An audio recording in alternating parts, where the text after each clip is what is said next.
महाराष्ट्र में 24 घंटे में कोरोना के 60,212 नए मामले सामने आए हैं। बीते 24 घंटे में कोरोना ने 281 मरीजों की जान ले ली। कोरोना से हाहाकार मचा हुआ है और मुंबई के स्टेशनों पर भीड़ बढ़ती जा रही है। घर वापसी के लिए बड़ी तादाद में यहां पर लोग जुट रहे हैं। मुंबई के लोकमान्य तिलक टर्मिनस पर लोगों की भारी भीड़ नजर आ रही है, क्योंकि लॉकडाउन की आशंका के चलते और जो सख्त नियम लागू किए गए हैं, जिस तरह से प्राइवेट हो या सरकारी दफ्तरों को बंद करने का ऐलान किया गया है, उससे खास करके प्रवासी मजदूरों को यह लग रहा है कि उनकी रोजी रोटी की समस्या पैदा हो जाएगी महाराष्ट्र में अगर मुंबई में रहे तो।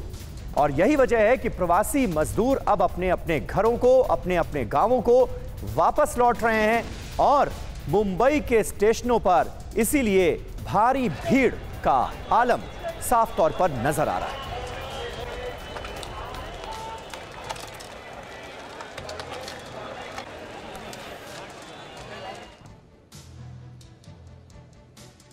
अब ब्रेक द चेन जिस तरह से महाराष्ट्र में लागू की गई है, उसका कितना असर होगा यह तो वक्त बताएगा। लेकिन आज से जो सख्त पाबंदियां महाराष्ट्र में लगाई जा रही हैं, उनके बारे में आपको बताना जरूरी है। क्या बंद रहेगा, क्या खुला रहेगा, यह आप देख लीजिए। बिना काम के आवाजाही पर पूरी तरह से पाबंदी लगा दी गई है।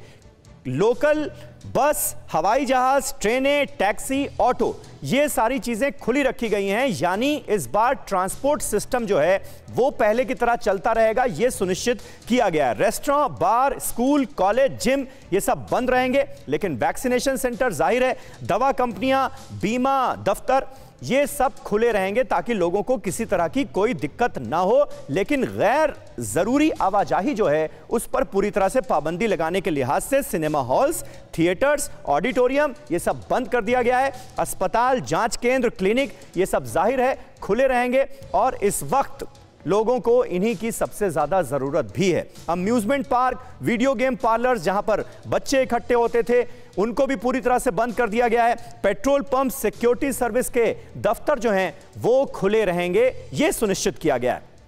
इसके अलावा water park, club, swimming pool, इन सबको बंद कर दिया गया है। ग्रोसरी शॉप्स, सब्जी और फल की दुकानें, ये पूरी तरह से खुली रहेंगी।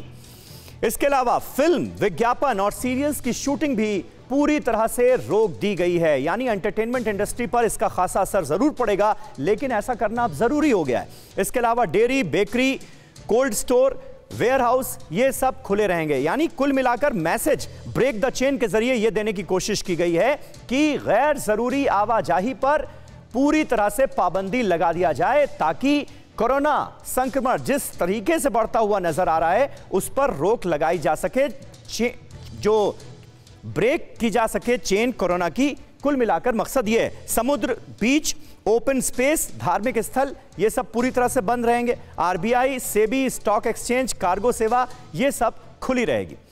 इसके अलावा salon, beauty parlour, spa centre भी बंद है। एनिमल केयर सेंटर और पेट फूड शॉप जो हैं वो खुली रहेंगी, ये प्रबंध किया गया है। धार्मिक, सामाजिक, सांस्कृतिक सभाओं पर पूरी तरह से रोक लगा दी गई है, पाबंदी लगा दी गई है। खुला क्या रहेगा? शिव भोजन, थाली और मीडिया कर्मियों को जाहिर है छूट दी गई है, क्योंकि मीडिया कर्मी ही इस मुश्किल वक्त में हर जरूरी खबर आप तक पहुंचा रहे हैं, तो उनकी आवाजाही पर पूरी तरह से छूट रहेगी।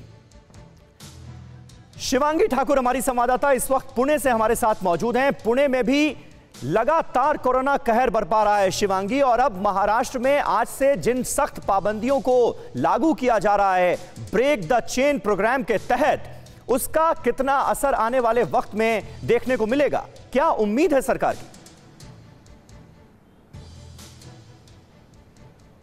देखिए समीर, ये ब्रेक द चेन जो अब एक हम कह सकते हैं इनिशिएटिव लिया गया है सरकार की ओर से, ये लेना बेहद ज़रूरी था, क्योंकि वीकेंड लॉकडाउन लगाने के बाद भी आंकड़ों में उस तरह की गिरावट नहीं नज़र आ रही थी जो आनी चाहिए। अब देखना होगा, क्योंकि पूरी तरह से कंप्लीट लॉकडाउन नहीं लगाया गया है, बल्कि बहुत सारी चीज़ों में छूट दी गई है। तो ऐसे में क्या लोग जो हैं वो लापरवाही करेंगे या फिर इस बार थोड़ा सा सीरियस होंगे? पर आपको बता दें पुणे की इस वक्त क्या स्थिति है। हम लगातार महाराष्ट्र के अलग अलग जगहों से तस्वीरें दिखा रहे हैं और पुणे में हालात उससे भी ज़्यादा बदतर हैं। ये हॉटस्पॉट बना हुआ है, ना तो अस्पतालों में बेड है, ना एम्बुलेंस है।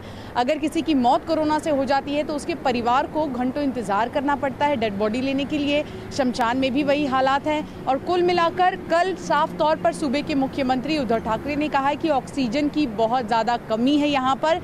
ऐसे में प्रधानमंत्री जी को उन्होंने लेटर लिखा है, साथ ही फ़ोन किया है और कहा है कि सड़क मार्ग से ऑक्सीजन ना भेजा जाए बल्कि एयरफोर्स की मदद ली जाए और एयरफोर्स ही जितनी जल्द हो सके राज्य में ऑक्सीजन पहुंचाए। अभी 15 दिनों का हम कह सकते हैं कि एक कड़े नियम लागू किए गए हैं। हालांकि खुद मुख्यमंत्री लॉकडाउन शब्द का इस्तेमाल नहीं कर रहे हैं। कड़े नियम लागू किए गए हैं और उसको मॉनिटर किया जाएगा। अगर तब भी स्थिति नहीं सुधरी तब हम कह सकते हैं कि शिवांगी देखिए, ऐसे में सबसे बड़ा सवाल ये इस वक्त महाराष्ट्र की जनता पूछना चाहती है कि महाराष्ट्र पहली लहर में भी सबसे ज्यादा इफेक्टेड था। उस वक्त भी यह आशंका जताई जा रही थी कि दूसरी लहर इससे ज्यादा खतरनाक होगी। कोई इंतजाम क्यों नहीं किए गए? आंख पर पट्टी क्यों बांधी गई, जिसका नतीजा आज आम लोगों को भुगतना पड़ रहा है अस्पतालों की दुर्दशा के चलते? बिल्कुल समीर, और पिछली बार तो लोग अनप्रिपेयर्ड थे। अचानक से ये वायरस आता है और सब कुछ तहस नहस कर जाता है। उस वक्त तो वैक्सीन भी नहीं थी, लोगों के पास तैयारी करने का कोई साधन नहीं था, सरकार के पास भी उस वक्त वैसी तैयारी नहीं थी। लेकिन अब पिछले साल से क्या सरकार ने कोई सबक नहीं लिया? जैसे ही देखा कि ये स्ट्रेन बढ़ रही है तो क्यों तैयारी नहीं की गई? इंतजार किया गया कि बुरी हालत हो जाए राज्य की, उसके बाद हम कहीं ना कहीं यही सबसे बड़ा सवाल है, यही सबसे बड़ा सवाल है शिवांगी। और फिक्र आपकी, सोमवार से शुक्रवार रात 9 बजे सिर्फ TV9 भारतवर्ष पर।